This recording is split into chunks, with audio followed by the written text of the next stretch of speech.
And we're back. Okay, I have to tell you, you guys impressed me a lot last week. Moodle was down. It wasn't your fault. You had gotten an email telling you Moodle was down, and you were still working very hard to be conscientious about getting things in on time. I'm pretty impressed. And then Sunday night, Moodle went back up, and boy, I saw things popping up 8 o'clock, 9 o'clock, 9:30, 10 o'clock, 10:30. Things were still popping up, and then I quit a little before 11, I think. Yeah, a little after 11. I quit a little after 11. Things were coming up, and I saw things came up at like quarter to 12 then when I looked at what time stuff came through, and I saw something at somewhere around 2 and something else somewhere around 4. And then first thing Monday morning, things were coming. I am impressed. You people are showing me that you want to do a good job, that you want to take part. You're really getting involved in conversation about different pieces. And that's what makes this course so darn much fun, is that you're willing to put your ideas forth. You're willing to recognize the ideas of others. You're willing to say, oh, I learned from what you wrote in your essay. That's cool. That encourages everybody, but also it just broadens the experience for everybody. And like I told you right in the beginning, one of my major goals is to enhance your appreciation of literature. I know that you're all very busy people, okay? That's the nature of students, and I think most of you are students who work jobs. Some of you are married, have families, that kind of thing. I'm aware of that, and you're going about this in a very serious manner in the sense of wanting to do it, and yet you certainly seem to be enjoying yourself. Some of you have even made comments about the fact that it's neat to be able to express your own ideas and to comment on the ideas of others. So I'm very, very pleased with what you're doing. Keep it up. Okay, I don't think I had to write in anybody's essay this week you need more details either. I think they were all quite well done. So, good work. Keep it up. Stay on the high end of things. Okay, we're moving forward. Hopefully, we won't have problems with the video this week. Hopefully, Moodle is good to go this week. If something like that happens, though, where the video doesn't get up, or when you answer the question that I put in the essay each week, in the video each week, please mail that to georgec4@aol.com or to chernowskig@trocaire.edu.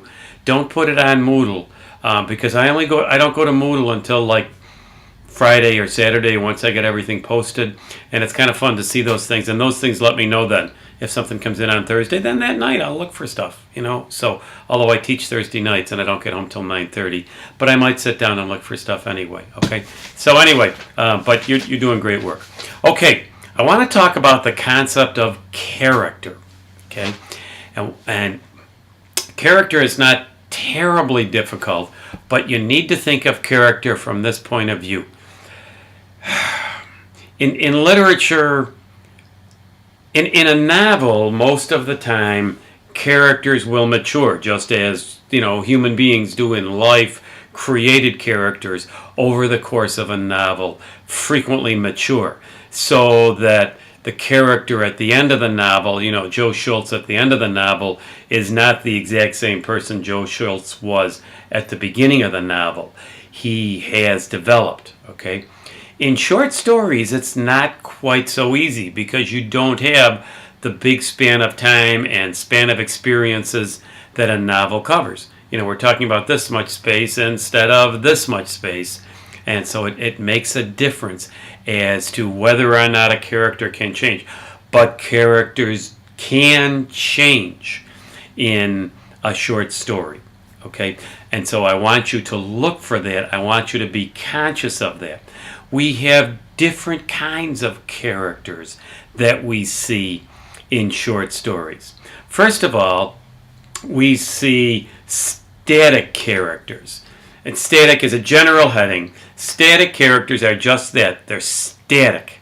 They're the same. They don't change at all, okay? At the end of the story, they are the same character that they were at the beginning of the story. Okay, and a character cannot be both static and dynamic. He can't change and be the same. However, the way you interpret a character might be different from the way, Sally, who's in the class, interprets a character. So you might see a character as changing. Sally might see this character as not changing.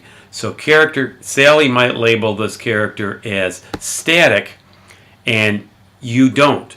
That's okay, as long as both of you can give the reasons why Sally thinks the character is static, you think the character is not. There are kinds of static characters. Okay, again, a static character does not change, but there is a flat static character, and he's a character that seems dominated by a single quality or idea. Okay, that's really what a flat character is.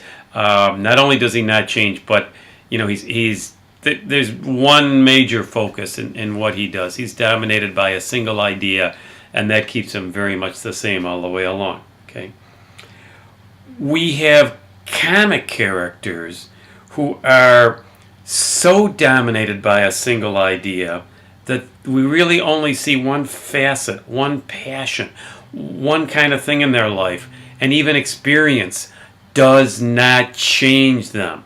So a comic character is more than just flat. Things happen, and he still doesn't change. So he is considered comic. Not funny. Comic doesn't mean funny.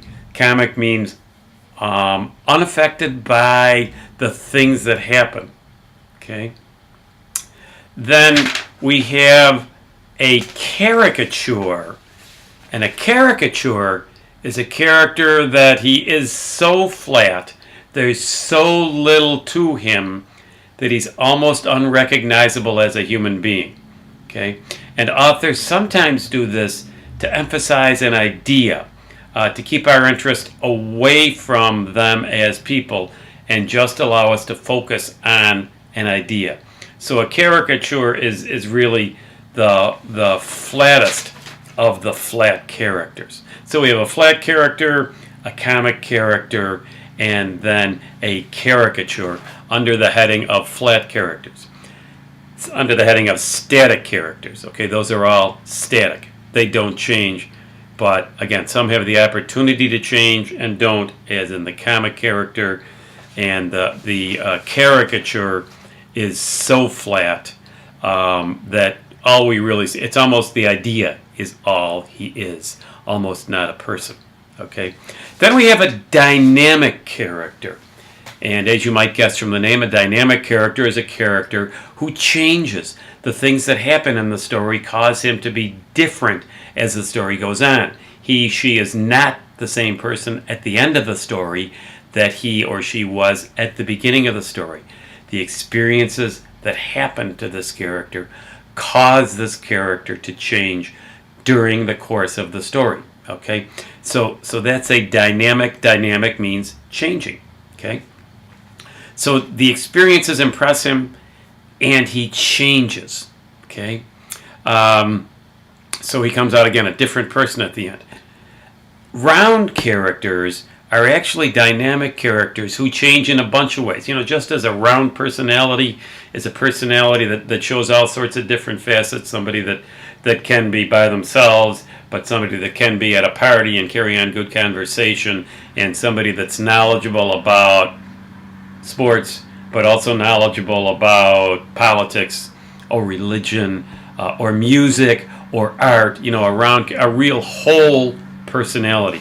Ironically, of course, it seems like the best marriages are marriages of two different people who come together to form a whole person, a round character. Well, anyway, round characters are characters who the traits blend, they are dynamic, and they change in a couple of ways so that they expand, they become different, they become better, not better, but dynamic, more changing, different people at the end than they were at the beginning in more than a single way. Okay, so we have static characters breaking down into three parts. We have dynamic characters, and think about that as you read this week's work. Keep up the good work.